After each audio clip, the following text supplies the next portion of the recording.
ओम हरि ओम श्री गुरुभ्यो नमः। हरि ओम। ओम शन्नो मित्रं शं वरुणः शन्नो भवत्वर्यमा शन्न इन्द्रो बृहस्पतिः शन्नो विष्णुरुक्रमः।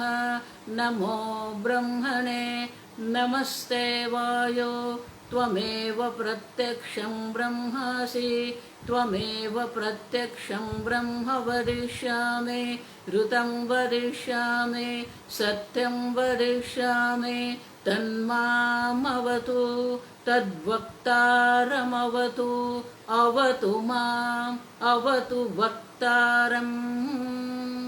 ॐ शान्ति शान्ति शान्तिः। ॐ भद्रं कर्णेभिः शृणुयाम देवाः भद्रं पश्येमाक्षभिर्यजत्राः स्थिरैरङ्गैः स्तुष्टुवागुंसस्तनूभिः व्यशेम देवहितं यदायुः। स्वस्ति न इन्द्रो वृद्धश्रवाः स्वस्ति नः पूषा विश्ववेदाः स्वस्ति नस्तार्क्ष्यो अरिष्टनेमिः स्वस्ति नो बृहस्पतिर्दधातु। ॐ शान्ति शान्ति शान्तिः। ॐ सहनाववतु सहनौ भुनक्तु सह वीर्यं करवावहै तेजस्विनावधीतमस्तु मा विद्विषावहै। ॐ शान्ति शान्ति शान्तिः। सदाशिवसमारम्भां शङ्कराचार्यमध्यमाम् अस्मदाचार्यपर्यन्तां वन्दे गुरुपरम्परां। श्रुतिस्मृतिपुराणानाम् आलयं करुणालयं नमामि भगवत्पादं शङ्करं लोकशङ्करं शङ्करं शङ्कराचार्यं केशवं बादरायणं सूत्रभाष्यकृतौ वन्दे भगवन्तौ पुनः पुनः। ईश्वरो गुरुरात्मेति मूर्तिभेदविभागिने व्योमवद्व्याप्तदेहाय दक्षिणामूर्तये नमः। निधये सर्वविद्यानां विषजे भवरोगिणां गुरवे सर्वलोकानां दक्षिणामूर्तये नमः। ॐ नमः प्रणवार्थाय शुद्धज्ञानैकमूर्तये निर्मलाय प्रशान्ताय दक्षिणामूर्तये नमः।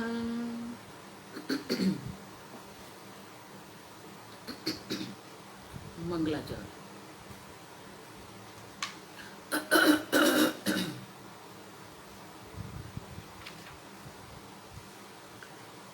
ॐ नमः श्री शंकरानंद गुरुपादाम्बुजन्मने। ॐ नमः श्री शंकरानंद गुरुपादाम्बुजन्मने। सविलास महामोह ग्राह ग्रासैककर्मणे सविलास महामोह ग्राह ग्रासैककर्मणे।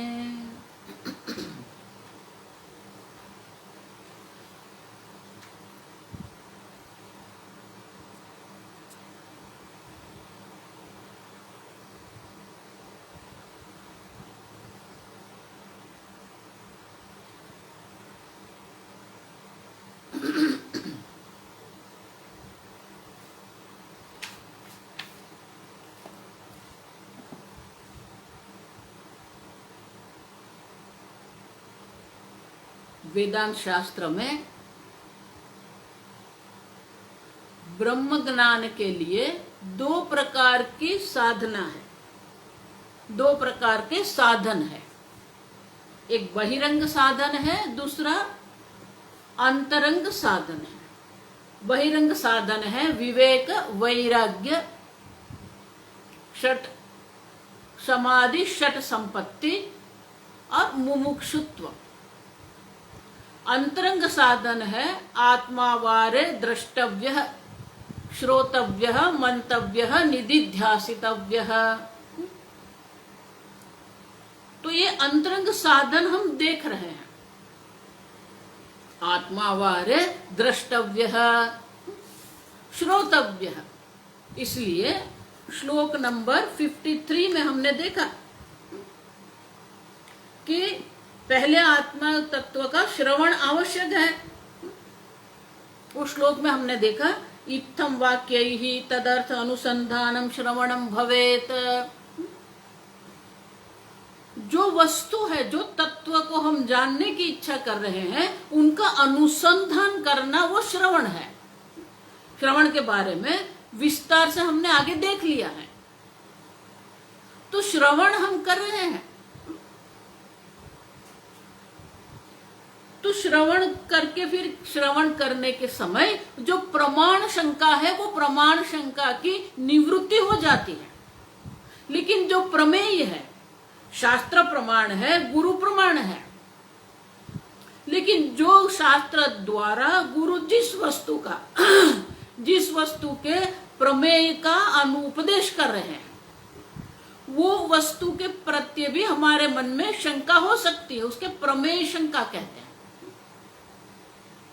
शास्त्र कहते हैं सत्यम ज्ञानम अनंतम ब्रह्म यो वेद निहितम गुहायाम। आपके हृदय में जो सत्य ज्ञान अनंत स्वरूप जो परमात्मा है, वो परमात्मा आप है।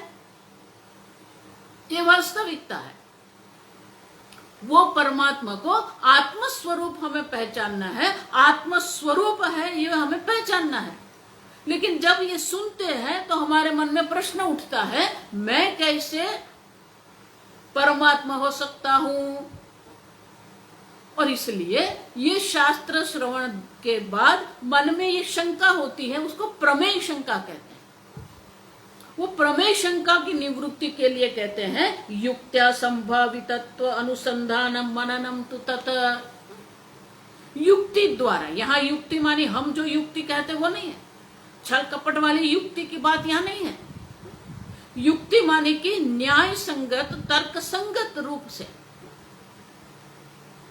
तर्क संगत रूप से हमें समझना पड़ेगा कि मैं परमात्मा कैसे हूं।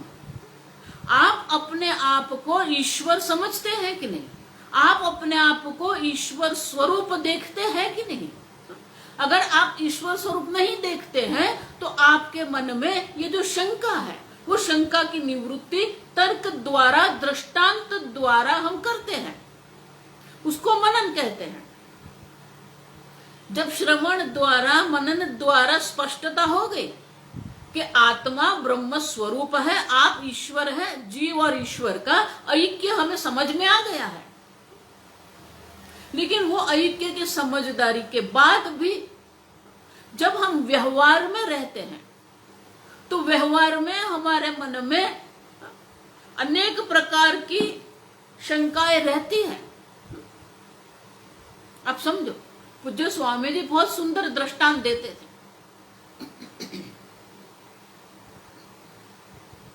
पूज्य स्वामी जी कहते हैं तो हमारे स्वामी प्रत्येक बोधानंद जी की महासमाधि हो गई। आज षोडशी भंडारा भी था। वो मेरे प्रथम गुरु थे। आज का प्रवचन, आज का जो वर्ग है, वो स्वामी जी की श्रद्धांजलि के रूप में है। हम कभी भी गुरु का ऋण जो है, वो गुरु का ऋण हम कभी अदा नहीं कर सकते हैं। जो ज्ञान गुरु जी हम दे रहे हैं, वो ज्ञान का रूप अनुरूप हम क्या दे सकते हैं? कुछ नहीं दे सकते हैं। और इसलिए हम ये वेदांत का अध्ययन कराना ही स्वामी जी की श्रद्धांजलि है। तो पूज्य स्वामी जी बहुत सुंदर दृष्टांत देते थे। आगे हम देख के गए, ये एक सामान्य परिवार का पुत्र जो इंजीनियरिंग कर रहा है, उसको पता है अपने माता पिता के पास इतने पैसे नहीं है, लेकिन को दोनों बहुत मेहनत करके इतना धन का उपार्जन करते हैं कि अपने बेटे को इंजीनियर बना सके। अब वो इंजीनियर बन गए और बहुत ही होशियार बेटा था, तेजस्वी था, तो उनको गोल्ड मेडल मिला और ऑन कैंपस ही उनका एलएनटी में नौकरी मिल गई उनको। वो एलएनटी वाले रास्ता बनाने का कॉन्ट्रैक्ट ले रखा है सरकार के पास। अब हाईवे बनाना है, हाईवे बनाने के लिए ये लड़के को भी ले लिया उन्होंने, नौकरी दे दी। अब जब वो नौकरी स्वीकारता है तो उनके मन में एक दूसरे प्रकार की भी अपने के लिए, अब समझो, अब तक जो वो था एक सामान्य परिवार का पुत्र था, गोल्ड मेडलिस्ट है, इंजीनियर है। अब जब नौकरी मिल गई तो नौकरी मिलने के बाद उनकी अपनी एक और पहचान हो गई। वो पहचान क्या है? मैं एलएनटी का इंजीनियर हूं। अब देखो, अब जब वो नौकरी में जाता है तो उनकी जो भाषा है, उनका जो व्यवहार है, वो किस प्रकार का होना चाहिए? मैं एलएनटी का इंजीनियर हूं। अब समझो, जब वो किसी से बात भी करता है तो एलएनटी के इंजीनियर बात कर रहा है, पुत्र बात नहीं कर रहा है, सामान्य परिवार का बेटा बात नहीं कर रहा है। उनकी वाणी जो है, उनका जो व्यवहार है, उनकी जो सोच है, उनका विचार जो है, सब बदल गए हैं। अब वो एलएनटी के इंजीनियर के रूप में विचार कर रहा है। पहले वो इंजीनियर का विद्यार्थी था तो विद्यार्थी के रूप में उनका विचार था। अब जब वो एलएनटी का इंजीनियर बन गया है तो उनकी जो सोच है, उनकी सोच बदल गई है, उनका व्यवहार बदल गया है, उनके मन के जो भाव है वो बदल गए हैं, उनके वस्त्र भी बदल गए हैं। अब देखो, मैं एलएनटी का इंजीनियर हूं, इतने होने के समय पर ही, नौकरी मिलने से ही उनके वस्त्र, उनकी वाणी, उनके भाव, उनका व्यवहार, उनकी सोच, उनके विचार, उनके ज्ञान, सब में परिवर्तन आ गया। अब समझो, बाह्य परिवर्तन भी है, आंतरिक परिवर्तन भी है। स्वामी जी कहते हैं उनको शिफ्ट, ऐसा स्वामी जी कहते हैं। एक सामान्य परिवार का पुत्र की जगह पर अब एलएनटी का इंजीनियर मैं हूं, इस प्रकार से वो सोच रहा है। अब उतना सोचेगा ही नहीं, उनको जो कार्य दिया है वो कार्य के अनुरूप वो कार्य भी कर रहा है। अब 5-6 महीने में उनका जो बॉस था, अधिकारी जो था, उनको समझ में आ गया ये लड़के के पास बहुत ही अच्छे ज्ञान है, इतना ही नहीं, सोच भी है, वो प्लानिंग कर सकता, आयोजन कर सकता है, इज अ गुड मैनेजर। तो वह उन्होंने सोचा कि इनको तो और ज्यादा हम जिम्मेवारी दे सकते हैं, तो उनको बुला के बोल दिया, देखो अब ये रास्ते का जो काम करते हैं वहां आपको जाने की जरूरत नहीं है, आप वहां मत जाइए, आप ऑफिस में बैठ के इनके लिए क्या क्या आवश्यक है वो आयोजन करो। अब सब आयोजन की व्यवस्था जो करना है, आयोजन करना है, ये कार्य उनको सौंपा गया। अब जब वो कार्य वो कर रहा है तो पहले ये सोचना पड़ेगा, इतने बड़े रास्ते बनाना है तो रास्ते बनाने के लिए किन किन प्रकार के साधनों की आवश्यकता है, किन किन प्रकार के मनुष्यों की आवश्यकता है, ये सब सोचना पड़ेगा, आयोजन करना पड़ेगा। उनके लिए कितना समय चाहिए, किन किन लोगों के इंटरव्यू लेना है, किसके प्रकार का इंटरव्यू लेना है, इंटरव्यू के लिए क्या करना है, ये सब आयोजन शुरू हो गया उनका। और जो बड़े बड़े साधन, रास्ते बनाने के लिए बड़े बड़े साधन लेने पड़ते हैं, तो 1 साल में ही वो एक बड़ा इंजीनियर बन गया, बहुत सारा काम कर रहा है। अब 1 साल के बाद दिवाली का समय आया, उनको 5 दिन की छुट्टी मिली, वो घर पर गया। अब देखो, अब जब वो घर पर गया तो उनको देख के ही मां समझ जाती है मेरा बेटा बदल गया। उनकी आंख, उनकी वाणी, उनका व्यवहार सब उनका अलग हो गया। उनके वस्त्र, उनका बैठना उठना, ये जो बदलाव है ना, ये जो परिवर्तन है, वो परिवर्तन आवश्यक है। उनकी मां के लिए ये परिवर्तन जो है वो आश्चर्यकारक है। वो समझ नहीं सकती है मेरे बेटे को क्या हो गया। फिर वो बेटे को समझाना पड़ेगा, मां अब मैं आपका बेटा तो हूं, लेकिन मैं एलएनटी का बड़ा इंजीनियर हूं। मेरे ऊपर अनेक प्रकार की जिम्मेदारियां हैं। अब ये मां से बात ही कर रहा था, फोन आया, बड़े बड़े मशीन लेना है, तो मशीन की जो मशीनरीज जो है, वो मशीनरीज लेने के लिए वो कंपनी का फोन आया, कंपनी का मैनेजर का फोन आया। अब मैनेजर बात कर रहा है, अब एक मशीन 1 करोड़ का है, तो वो बात कर रहा था, नहीं नहीं 1 करोड़ का क्यों बोल रहे हैं, मैं आपको 5 मशीन का ऑर्डर दे रहा हूं, 1 करोड़ नहीं, आप कम करो। अब ये सब इनकी मां सुन रही है। अभी 1 करोड़ क्या है, 1 करोड़ में कितने शून्य लग रहे हैं, उनकी मां को पता भी नहीं है, लेकिन जानती है कि बहुत बड़ी संख्या है। अब वो बोल रहा है, नहीं नहीं नहीं, परसों मैं ऑफिस में जाऊंगा और ऑफिस में जाके मैं आपको 5 करोड़ भेज दूंगा। अब उनकी मां सोच रही है 5 करोड़ लाएगा कहां से। मां पुत्र की दृष्टि से सोच रही है, और पुत्र जो है वो एलएनटी के इंजीनियर के रूप में सोच रहा है। अब वो 5 करोड़ का देने का बोल रहा है। अब देखो, अब पुत्र ये 5 करोड़ देगा या एलएनटी का इंजीनियर 5 करोड़ देगा। मां को उनको समझाना पड़ेगा, मां मैं तेरा बेटा हूं, लेकिन अभी मैं एलएनटी का इंजीनियर हूं, इंजीनियर के रूप में मैं ये बोल रहा हूं कि मैं 5 करोड़ दूंगा। तो ये मैं कौन है आप समझो। स्वामी जी यही बोलते थे, दैट आई इज चेंज। आप समझ रहे हो, मैं 5 करोड़ दूंगा, ये जो वाक्य में जो मैं है, वो मैं कौन है, जो अहम है, वो अहम कौन है। वो अहम सामान्य घर का बेटा नहीं है, एक सामान्य इंजीनियर भी नहीं है। That I has change. वो जो मैं है ना, वो मैं कौन है, एलएनटी का इंजीनियर। मैं 5 करोड़ दूंगा। अब देखो,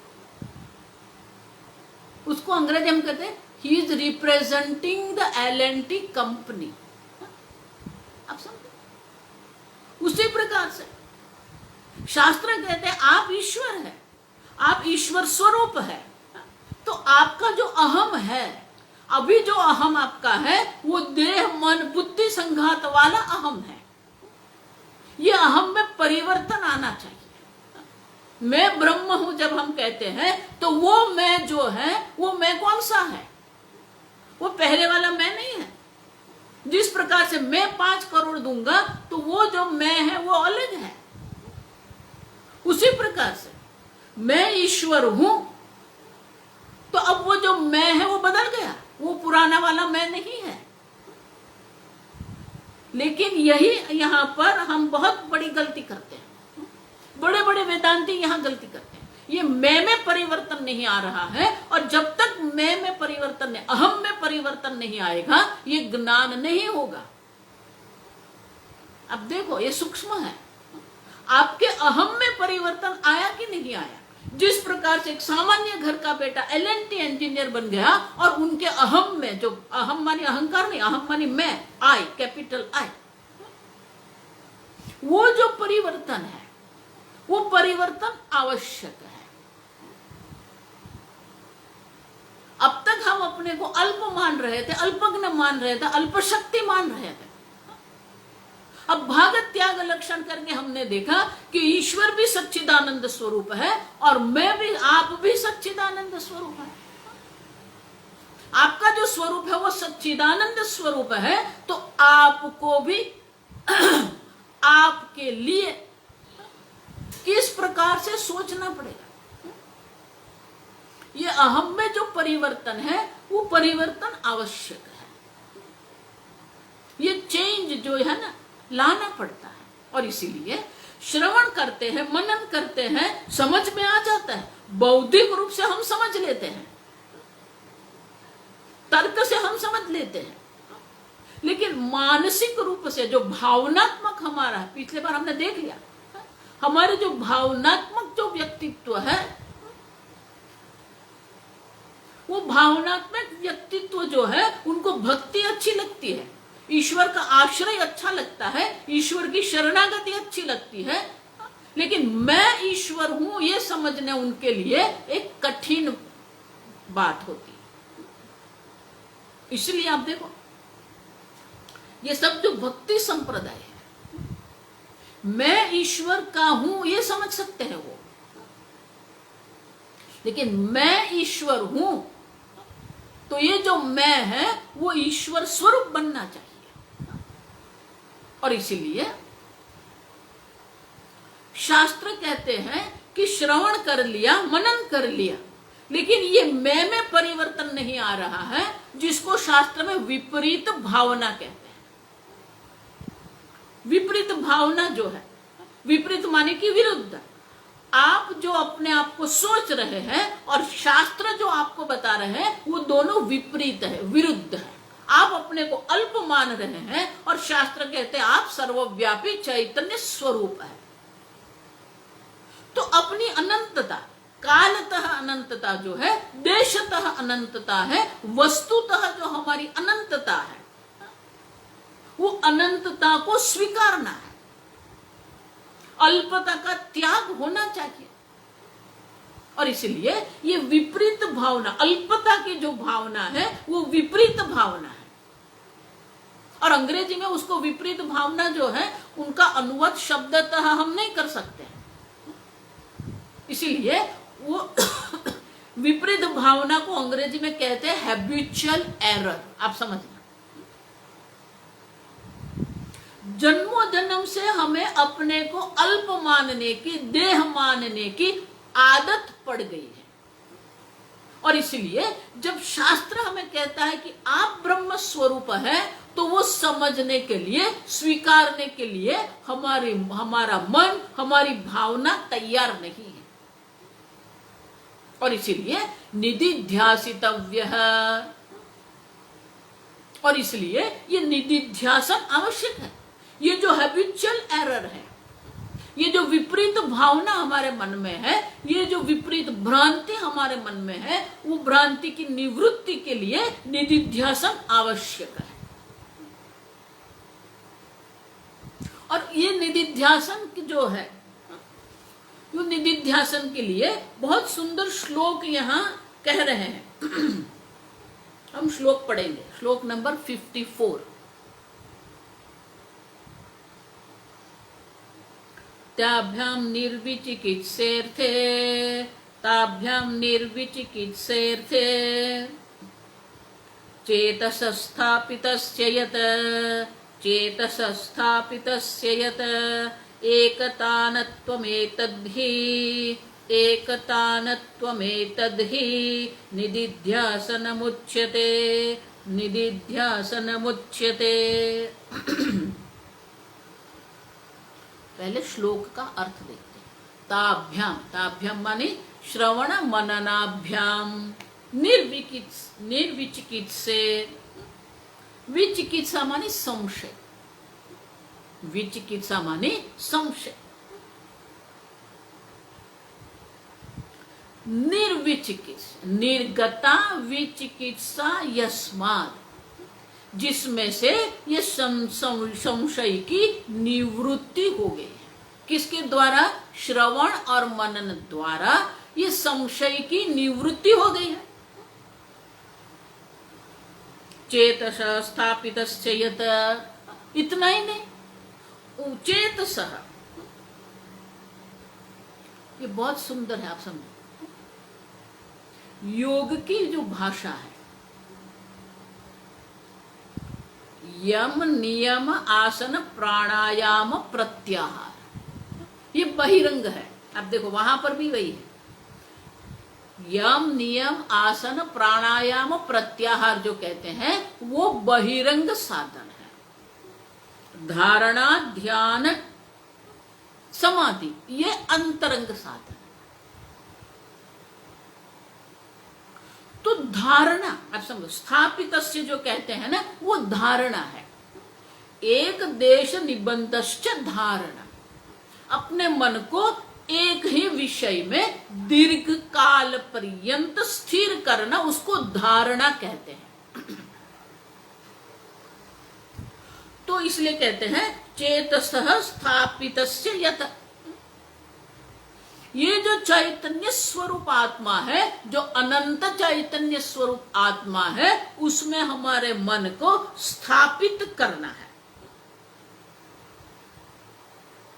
एक बार मन एक विषय में दीर्घ काल पर्यंत स्थापित होता है, फिर क्या करना है? एकतानत्वम, ये ध्यान की व्याख्या है। एक देश निबंधश्च धारणा तत्र एकतानता ध्यानम। अब देखो, जब धारणा होती है तो हमारे मन में एक प्रयत्न रहता है, मन को एक विषय में एकाग्र करने के लिए प्रयत्न करना पड़ता है, और वो प्रयत्न होता है, इसलिए उसको धारणा कहते हैं। वो धारणा के बाद ध्यान माने तत्र एकतानता, वही विषय में हमारा मन एकाग्र हो गया है। मन माने प्रयत्न अभी नहीं है, मन वही दिशा में प्रवृत्त हो रहा है। इसलिए ध्यान की व्याख्या क्या है? विजातीय वृत्ति तिरस्कारेण सजातीय वृत्ति प्रवाह। जो हमारा ध्यान का जो विषय है, उसके जो विपरीत जो विषय है उसका तिरस्कार करना, माने उससे हमारे मन को हटाना है। गीता में भगवान कहते हैं ना, यतः यतः निश्चर, मन जो जो विषय में जा रहा है ततः ततः नियम्य एतत्, उसी विषय से हमारे मन का नियमन करके मन को वापस लाना है। वो प्रत्याहार है। आप समझो, प्रत्याहार माने कि आहार माने विषय ग्रहण करना, प्रत्याहार माने विषय से मन को हटाना। विजातीय वृत्ति प्रवाह तिरस्कार जो है वो प्रत्याहार है, सजातीय वृत्ति प्रवाह जो है वो धारणा है। वो धारणा के बाद एक ही विषय मन में रहता है, विजातीय वृत्ति की निवृत्ति। पूर्णतः विजातीय वृत्ति की जब निवृत्ति हो जाती है, सजातीय वृत्ति प्रवाह जो है वो एक तानता, एक तान माने एक प्रवाहिता, एक तानत्वम एतद्हि। अब मन हमारा वही चैतन्य स्वरूप में प्रवाहित हो रहा है, वृत्ति वहां ही प्रवाहित हो रही है। निदिध्यासनमुच्यते,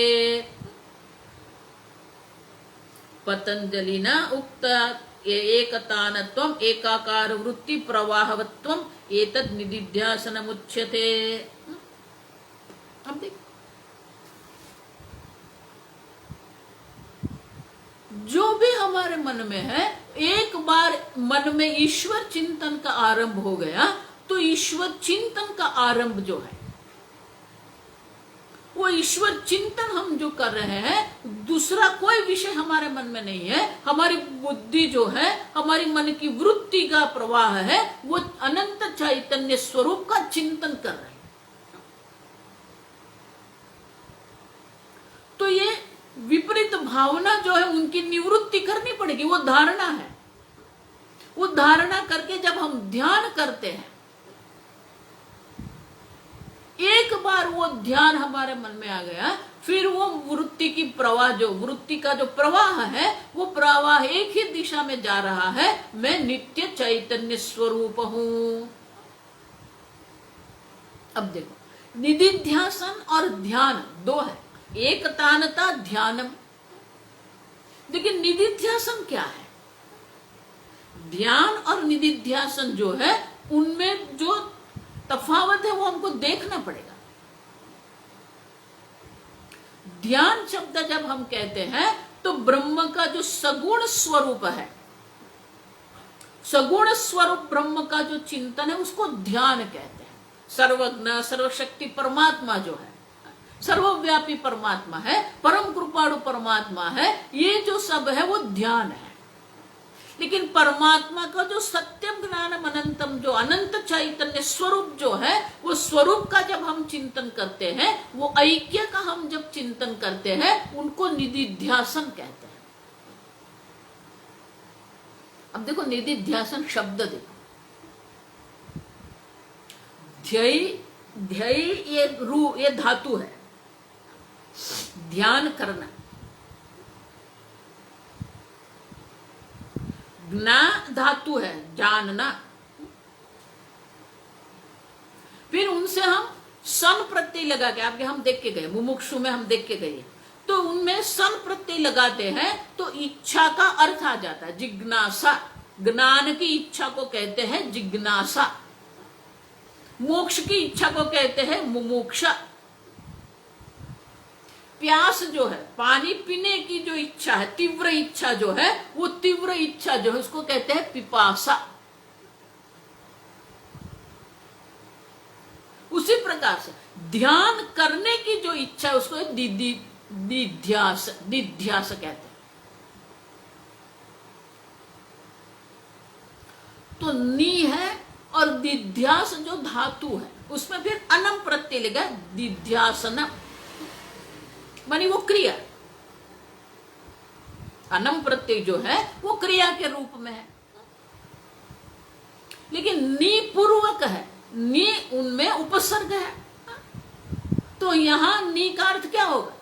देखो आगे भी, निर्विचिकित्सा, विचिकित्सा मानी संशय, निर्विचिकित्सा मानी जिसमें से ये विचिकित्सा की निवृत्ति होगी, तो वहां नी का अर्थ निर्गत है। यहां नी का अर्थ निर्गत नहीं है, निर्गता नहीं है, यहां पर निश्चय पूर्वक, नी माने निश्चय पूर्वक। जैसे उपनिषद में है,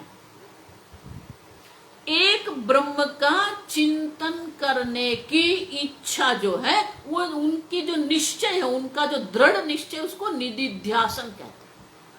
समझ में आया? निधिध्यासन माने कि निर्गुण ब्रह्म के स्वरूप के चिंतन की निधिध्यासनम। तो मन हमारा जो है वो पूर्णतः निर्गुण ब्रह्म का चिंतन कर रहा है, और कोई चिंतन है ही नहीं। अब देखो, ध्यान शब्द जो है वो सकर्मक है, आगे हम देख के गए। रामः खादति जब हम कहते हैं तो किम खादति, रामः फलम खादति। तो जिस धातु में किम प्रश्न आता है, मानी कि विषय पूछते हैं, क्या खाते हैं। रामः चलति, राम चल रहे हैं, जा रहे हैं, तो उसमें विषय नहीं, किम चलति नहीं कह सकते। लेकिन खादति कहते हैं तो कर सकते हैं, तो सकर्मक उसको कहते हैं। उसी प्रकार से जब हम ध्यान कहते हैं तो ध्यान का विषय होना चाहिए, ध्येय होना चाहिए। आप ध्याता है, आप ध्यान की क्रिया कर रहे हैं, और आप ध्यान का विषय भी है, उसको ध्येय कहते हैं। अब तो जब धारणा और ध्यान होता है तो उसमें ये त्रिपुटी रहती है, ध्याता भी है, ध्यान भी है, ध्यान की क्रिया भी है, और ध्यान का विषय भी है। ध्याता मानी आप, अब समझो। तो ये ध्यान के समय पर ये मन में वृत्ति रहती है, मैं ध्यान करता हूं। तो मैं ध्यान करता हूं तो ध्याता भी है मन में, ध्यान की क्रिया कर रहा हूं तो क्रिया के रूप में हमारा मन वहां है और ध्येय भी है। तो जब तीनों होते हैं, ठीक से समझना, ये जब तीनों होते हैं तो उनको ध्यान कहते हैं। त्रिपुटी है, ध्याता भी है, ध्यान भी है और ध्येय भी है। लेकिन जब एक बार हमारा मन वो अनंत चैतन्य स्वरूप आत्मा में संलग्न हो गया, एकाग्र हो गया, एकता में, तो वहां पर न तो मैं ध्यान कर रहा हूं इसी प्रकार की भी मन में वो प्रकार की सजागता भी नहीं रहती है। मैं ध्यान कर रहा हूं वो भी नहीं रहेगा। ध्यान की क्रिया हो रही है, उनके ऊपर भी हमारा मन नहीं रहेगा। हमारा मन पूर्णतः वो चैतन्य स्वरूप आत्मा में एकाग्र हो गया है, तो उसको निदिध्यासन कहते हैं। ध्याता भी नहीं रहेगा, ध्यान भी नहीं रहेगा, और ध्येय मात्र जहां रहता है उसको निदिध्यासन कहते हैं। मैं ध्यान कर रहा हूं वो भी नहीं रहेगा। ये सुनने में बहुत सरल लगता है, करते हैं तब पता चलता है। तो हमारा मन जो है, मन की वृत्ति के प्रत्यय भी हम सजाग नहीं है, क्रिया के प्रत्यय भी हम सजाग नहीं है, अहम प्रत्यय भी हम सजाग नहीं है। हमारा मन पूर्णतः वो चैतन्य स्वरूप ब्रह्म में एकाग्र हो गया है। निदिध्यासनम उच्यते, उसको निदिध्यासन कहते हैं। तो जब ये निदिध्यासन हम करते हैं तो हमारे मन में मैं कैसे ब्रह्म हूं, ये जो विपरीत भावना है वो विपरीत भावना अपने आप निकल जाती है। देखो आगे मैं बोल के गई हूं, अगर आपको कुछ छोड़ना है, स्वामी जी बहुत सुंदर दृष्टांत देते। एक महात्मा थे, सुंदर आश्रम था, आश्रम में रहते थे, बहुत लोग सत्संग के लिए आते थे। आसपास के गांव वाले वो सत्संग करने आते थे। अब जब आसपास के गांव वाले आते थे तो दूसरे लोगों को भी मन में रहता है चलो मैं भी चलूं सत्संग के लिए। तो एक व्यक्ति जिसका मन अत्यंत विक्षिप्त रहता था, जो धन परायण जीवन जीता था, भोग परायण जीवन जी रहा था, लेकिन सब जा रहे थे तो वो भी गया। अब वहां वो जाने लगा। उस वक्त उन्होंने सुना कि 2-3 लोग बोल रहे थे कल हम मंत्र दीक्षा करेंगे, स्वामी जी हमको मंत्र देंगे और हम हर रोज फिर माला करेंगे। अब उनके मन में भी इच्छा हो गई मैं भी मंत्र दीक्षा करूं। सब लोग वहां बैठ के सत्संग करते थे, बोलते थे, बात करते थे। तो ये स्वामी जी देखते थे कौन कैसा है, कौन कैसी बात कर रहे हो वहां। तो स्वामी जी समझ गए कि अत्यंत विक्षिप्त व्यक्ति है और उनके मन में भोग और धन की चिंतन रहता है। अब दूसरे दिन वो स्वामी जी के पास जाके बोल रहा है स्वामी जी मुझे मंत्र लेना है, मंत्र दीक्षा करना है। अब स्वामी जी ने सोचा इतना विक्षिप्त है, पहले कुछ भजन कीर्तन करे, पूजा पाठ करे, फिर मन थोड़ा शांत हो जाए तो वो मंत्र कर सकता है।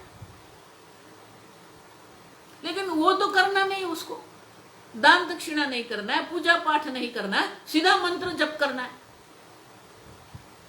अब स्वामी जी मना तो नहीं कर सकते क्योंकि बहुत सारे लोग थे जिसको मंत्र दीक्षा हो रही थी। अब मना करेंगे तो बहुत कठिनाई हो जाएगी। तो स्वामी जी ने बोला ठीक है आप आ जाना, कल सुबह आ जाना। प्रातः हो गया। अब ये स्वामी जी सोच रहे हैं मंत्र तो मैं दे दूं, लेकिन उनके मन की जो शक्ति है, उनके मन की जो अवस्था है, ये मंत्र जप के लिए अभी तैयार नहीं है, भूमिका तैयार नहीं है उनकी। तो ये स्वामी जी ने एक तर्क लगाया। अब मंत्र दीक्षा के लिए बैठा है, वो मंत्र दीक्षा कर रहे थे, मंत्र दे दिया।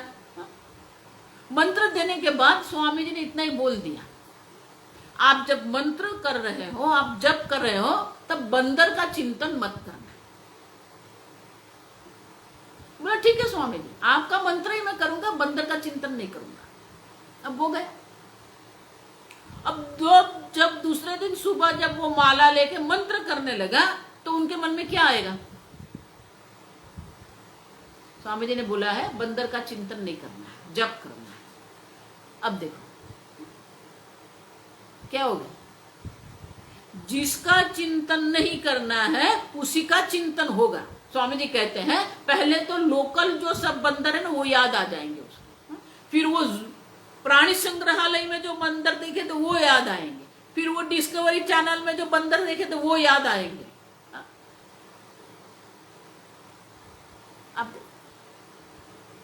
उसी प्रकार से जब हम आत्मचिंतन कर रहे हैं तो मुझे हमारे मन का चिंतन नहीं करना है, ध्याता का चिंतन नहीं करना है, ध्यान की क्रिया का चिंतन नहीं करना, ऐसा नहीं करना है। आप समझो, दो चीज होती है, या तो आप छोड़ दो या तो वो छूट जाए। समझ में आता है? छोड़ना एक बात होती है, छूट जाना दूसरी बात होती है। आप जब छोड़ते हैं कुछ, कोई किसी का आप त्याग करते हैं तो बाह्य त्याग हो जाता है, मन से वो त्याग नहीं होता है। क्यों? मैंने इसका त्याग किया, मैं सब छोड़ के आया, तो सब छोड़ के आया वो सब तो आपके मन में बैठा है। इसीलिए भगवान कहते हैं, ध्यान की पहली शर्त भगवान जो लगाते हैं, बाह्य स्पर्शन बहिकृत्व, जो बाहर है उनको बाहर कर दो। कठिन है, और इसीलिए अगर आप छोड़ने की क्रिया कर रहे हैं, त्याग करने का सोच रहे हैं, तो बाह्य त्याग हो जाएगा, आंतरिक त्याग नहीं होगा। लेकिन अगर आपने अपना मन जो वस्तु में आपका मन लगा है उससे भी अधिक सूक्ष्म वस्तु में आप अपना मन लगाएंगे, वो चीज अपने आप छूट जाएगी। समझते हो? निधिध्यासन बहुत सूक्ष्म है, छोड़ना नहीं है आपको। जब आपका मन अनंत चैतन्य स्वरूप का चिंतन कर रहा है, तो जब मन ये चिंतन कर रहा है तो अपने आप ही ये ध्याता भी छूट जाएगा, ध्यान की क्रिया भी छूट जाएगी, और मन की वृत्ति जो है वो अनंत चैतन्य स्वरूप ब्रह्म में एकाग्र हो जाती है।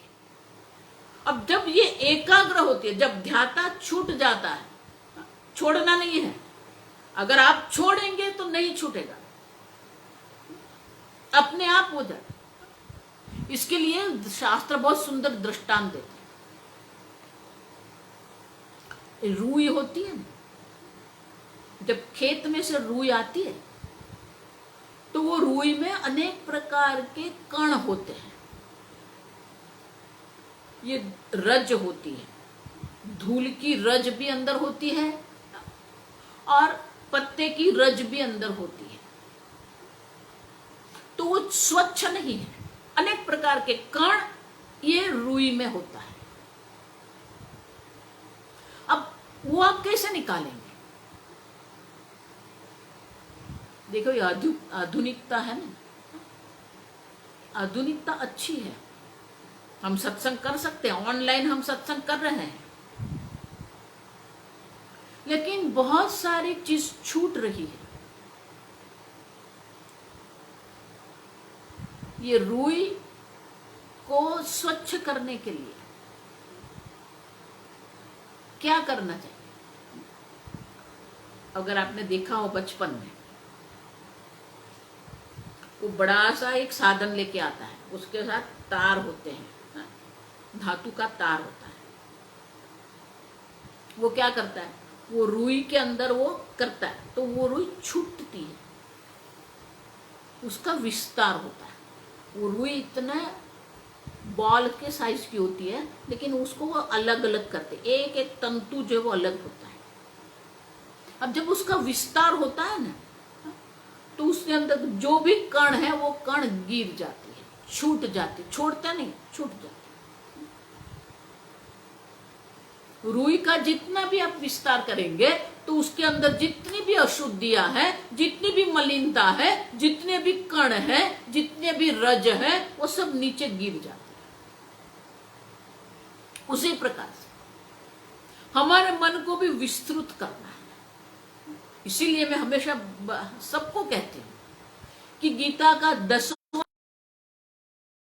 अध्याय जो है वो हमारे मन को विस्तृत करने के लिए। आगे हम देख के गए, मैं व्यष्टि हूं, परमात्मा समष्टि है।